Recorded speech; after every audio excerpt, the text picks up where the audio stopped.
ধামি পিঠা। এটাকে আমি 2টা পাকা কলা,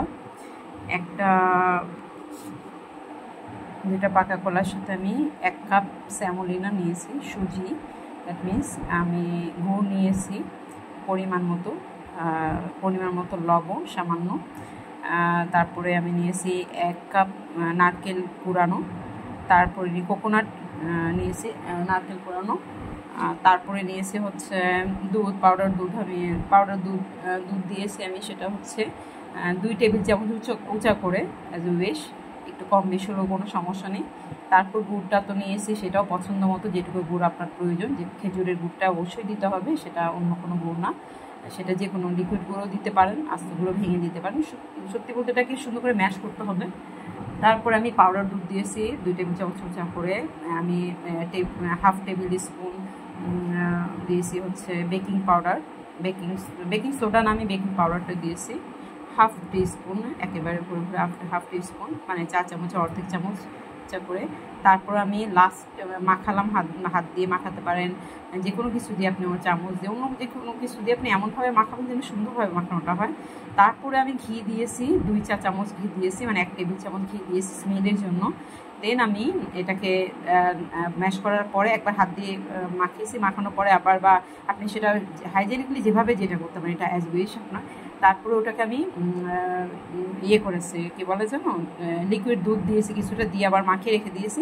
ওইদিকে আমি পাতিলের মধ্যে সিদ্ধ পানি দিয়ে রেখেছি ধুয়ে। আর এরপরে আমি ক্লিন করা যে শপিং ব্যাগ বা কাপড় একটা ক্লিন করে হাইজেনিকলিভাবে ধুয়ে সিদ্ধ পানি দিয়ে ধুয়ে আমি শুকায় নিয়েছি, শুকায় নিয়ে আমি পাতিলের মুখে বেঁধে দিয়েছি।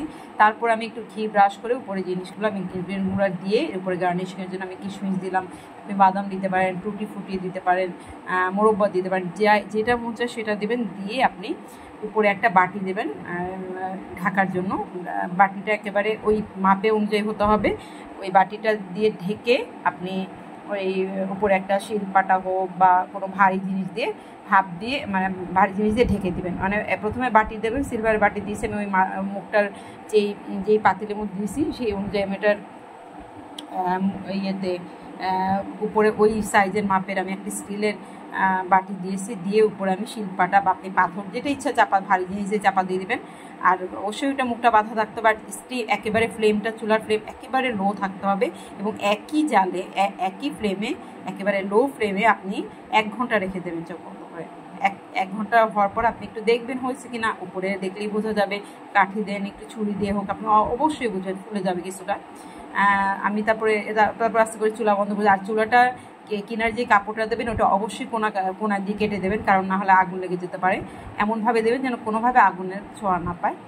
এই তো, তারপর আপনি ঢেকে দেবেন। আমি সিদ্ধ পানি দিয়ে দিয়েছি, এবং 1 ঘন্টা পরে এই যে এরকম জিনিসটা হয়ে গেছে। এই তো দেখলেন, কোনো মানে থিকনেসটা দেখেন কত সুন্দর হয়েছে, এবং দেখতে একেবারে ভাপা পিঠা। এটা অসম্ভব, আমার মনে হয় এখনও অনেকেই বানায় খায়নি, এবং ইউটিউবে বলেন বা ফেসবুকে হয়তো বা অ্যাভেলেবেল, আপনি ওখান থেকে দেখতে পারেন। জিনিসটা ঠিক এরকম হবে। আমার তো খুবই সুন্দর লেগেছে, আমি সেকেন্ড ডেতে বানিয়েছি।